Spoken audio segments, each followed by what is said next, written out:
Hello दोस्तों, हमारे YouTube channel technical study engineers channel में आपका स्वागत है। आज हम आपके लिए लेके आए हैं stress strain diagram for ductile material. इसमें आप देख सकते हैं इधर हमारा स्ट्रेन होगा और ये हमारा स्ट्रेस होगा। यहाँ पे हम एक डिफॉर्मेबल बॉडी लेते हैं जिस पे हम लोड लगाते हैं P। जब जैसे जैसे हम लोड को बढ़ाते हैं वैसे वैसे हमारा इधर आप देखेंगे स्ट्रेस स्ट्रेन डायग्राम में हम आपको प्लॉट कर रहे हैं। जैसे जैसे हम आप अपने लोड को बढ़ाते हैं, लोड यहाँ से धीरे धीरे धीरे धीरे ग्रेजुअली इंक्रीज होता है। एक पॉइंट यहाँ पे आएगा ए, ये पॉइंट ए होगा। यहाँ से फिर जब हम ये हमारा इलास्टिक पॉइंट होता है, यहाँ तक हमारा जो मटेरियल होता है वो हुक्स लॉ को फॉलो करता है। Stress is directly proportional to strain, ये हमारा हुक्स लॉ होता है, जैसा कि आप जानते होंगे। अगर आपको हुक्स लॉ नहीं पता तो हम आपको यहाँ पे दिखा देते हैं कैसे करते हैं। हुक्स लॉ जो हमारा होता है वो हमारा होता है stress is directly proportional to strain.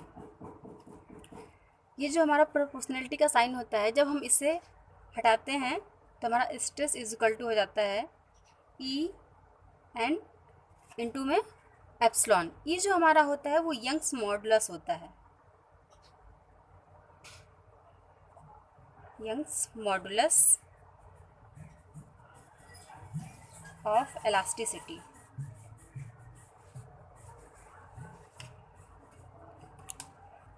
इसे यंग्स मॉडुलस ऑफ इलास्टिसिटी बोलते हैं या फिर मॉडुलस ऑफ इलास्टिसिटी भी बोलते हैं।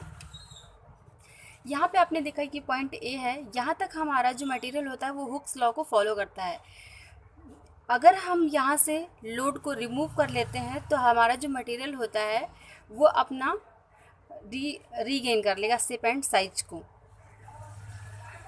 उसमें प्लास्टिक डिफॉर्मेशन आपको नहीं मिलेगा। यहाँ से फिर हम जब जैसे फिर से लोड को बढ़ाएंगे तो हमारा लोड इंक्रीज़ होगा।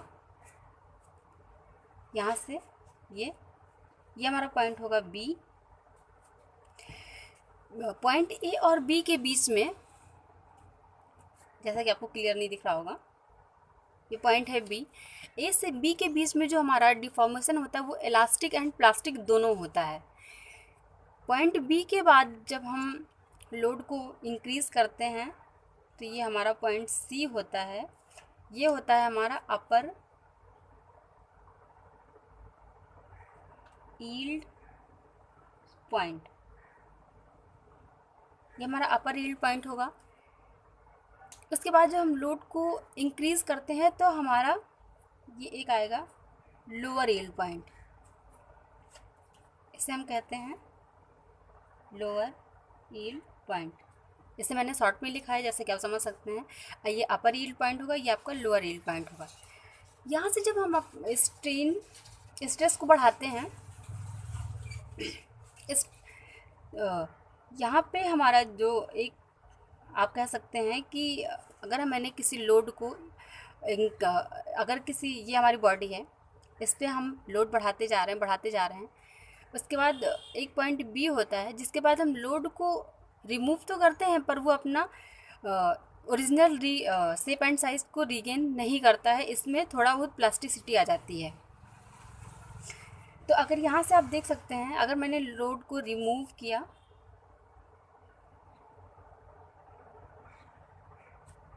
तो ये ग्राफ यहाँ आ रहा है।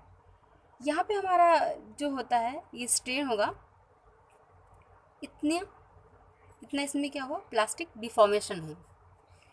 ये पॉइंट जो होता है ये हमारा इलास्टिक पॉइंट कहलाते हैं। ये यहाँ पे जो होगा पॉइंट इस ए और बी के बीच में, इसमें इलास्टिसिटी एंड प्लास्टिसिटी दोनों होती है। बट पॉइंट सी के बाद जो हमारा मटेरियल होता है वो प्लास्टिकली डिफॉर्म होने लगता है।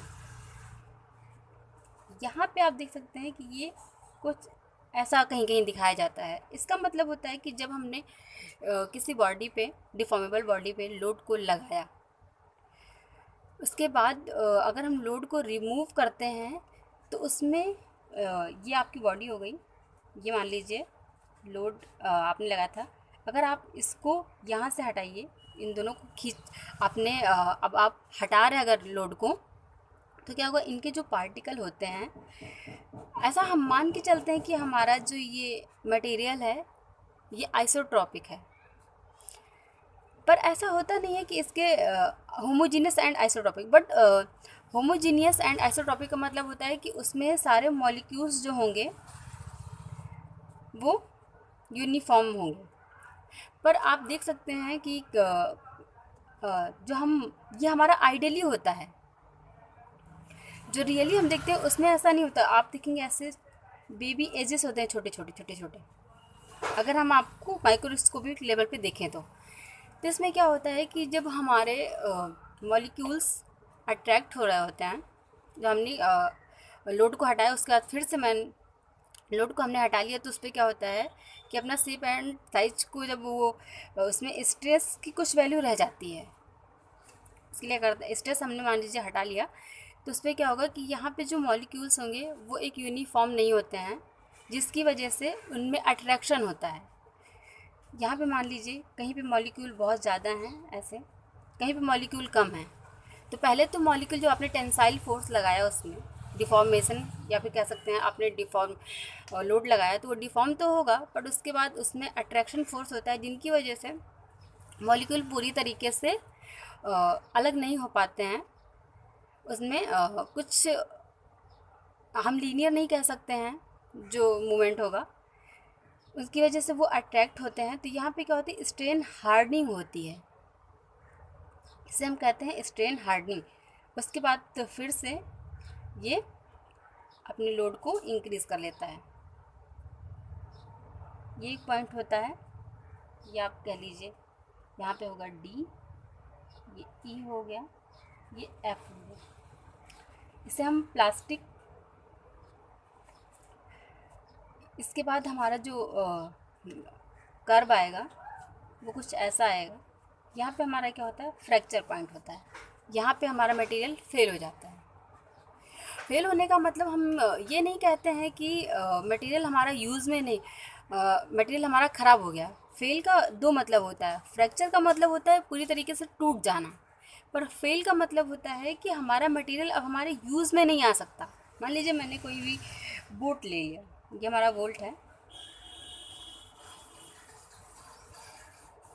अगर हम इसे कहीं भी यूज़ करते हैं तो आप कुछ टाइम बाद देखते होंगे कि उसमें थोड़ा बहुत डिफॉर्मेशन होता है, बोल्ट थोड़ा सा ढीला हो जाता है, जिसकी वजह से वो हमारे यूज़ में नहीं आता। तो ये क्या हो गया, फेल हो गया।